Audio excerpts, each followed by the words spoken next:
Good morning students. आज हम करेंगे method second, that is exercise 8.2 regarding one variable as constant out of three variables in this equation. तो देखिए हमने last time भी equation solve की थी। अब इसने क्या कह दिया कि एक वेरिएबल जो होगा वो एज अ कांस्टेंट मानेंगे हम तीन में से। जैसे पहले एक्स वाई जेड तीन थे हमारे पास, अब हम उसमें से एक को कांस्टेंट मान लेंगे। तो देखिए सॉल्व कैसे करना है ये आपको बाय एग्जाम्पल बेटर रहेगा। क्वेश्चन आया तो आपने देखा D X D Y D Z, the given equation is this. Compare करेंगे पहले क्योंकि हमें कैपिटल पी क्यू आर निकालने हैं। तो हमने कंपेयर कर लिया, निकाल लिए पी क्यू एंड आर। फिर हमें ये इक्वेशन बता दी, हमने इसमें चेक किया कि इंटीग्रेबिलिटी सेटिस्फाई हो रही है या नहीं हो रही है। इसमें हमने वैल्यूज़ पुट की। तो देखो क्यू के लिए क्या करना है, सिर्फ क्यू को, जैसे ये वाला क्यू है, इसको जेड के लिए डिफ्रेंशिएट कर देना। जेड के लिए करो क्या आएगा, ज़ीरो। ये आ गया ज़ीरो। तो ये आपको आई गेस आगे होंगे डिफ्रेंसिएशन, तो क्योंकि हम पहले से चैप्टर में करते डिफ्रेंसिएशन आ रहा है स्टार्टिंग से।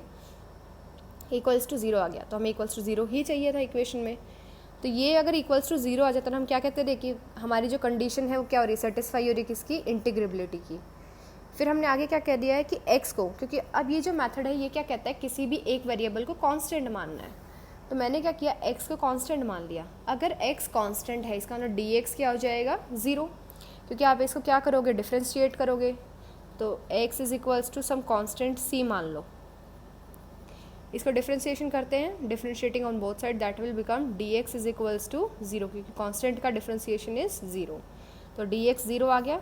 अब जैसे ही dx ज़ीरो आया जाके उसके ऊपर हम रख देंगे। तो देखो इसमें आपको बेटर क्या रहेगा कि आपको कैसे पता चलेगा एग्जाम में किस वेरिएबल को हम कांस्टेंट माने। जिसकी आगे सबसे बड़ी टर्म हो ना उसको कांस्टेंट मान लेना। x के आगे वाली सबसे बड़ी टर्म थी, देखो ये dx है ना, इसके आगे वाली सबसे बड़ी ब्रैकेट थी, तो इसलिए मैंने x को कांस्टेंट मान लिया। तो जैसे ही dx ज़ीरो आया तो ये वाली इक्वेशन अब हट जाएगी, सिर्फ ये बच जाएगा, छोटी सी इक्वेशन बच गई, ये रखा। अब इसको क्या किया, इंटीग्रेट किया। dy का इंटीग्रेशन क्या आ जाएगा, y, और dz के आगे z है तो ये क्या बनेगा, z स्क्वायर अपॉन टू, और आगे वाले टू से वो कैंसिल हो जाएगा। ये क्या आएगा, कॉन्स्टेंट ऑफ इंटीग्रेशन। अब कांस्टेंट हमने माना ही किसको था, x को, तो इसलिए कांस्टेंट ऑफ इंटीग्रेशन हम c नहीं लिख के हम क्या लिखेंगे, कोई फंक्शन x का, कोई फंक्शन x का। क्यों, क्योंकि हमने x को क्या कंसिडर किया है, एज ए कांस्टेंट कंसिडर किया है, तो हम जो कांस्टेंट लिखना है वो भी x का ही मानेंगे। तो यहाँ पे हमने क्या लिख दिया, फाई ऑफ x, क्योंकि x अभी हमारे लिए क्या है, कांस्टेंट है। ये आ गया। अब इसको फिर से डिफ्रेंशिएट करेंगे, वापस कर दिया, इस टर्म को भी इधर शिफ्ट कर दिया। अब देखिए ये इक्वेशन 1 और इक्वेशन 3, इन दोनों को कंपेयर करेंगे। अब यहाँ से हमें क्या मिल जाएगा, फाई डैश एक्स की वैल्यू, क्योंकि ये तो हमने माना है ना, तो इसकी वैल्यू तो बतानी पड़ेगी लास्ट में जाके क्या आ रही है। तो हमने फाई डैश एक्स निकालना है। तो फाई डैश एक्स की ये आ गई, दोनों को कंपेयर करके। और इसकी वैल्यू हमने कहाँ से ली, 2 से। 2 देखिए ये है, वाई प्लस जेड स्क्वायर क्या है, फाई एक्स है, तो हमने वाई प्लस जेड स्क्वायर की जगह क्या रख दिया, फाई एक्स रख दिया।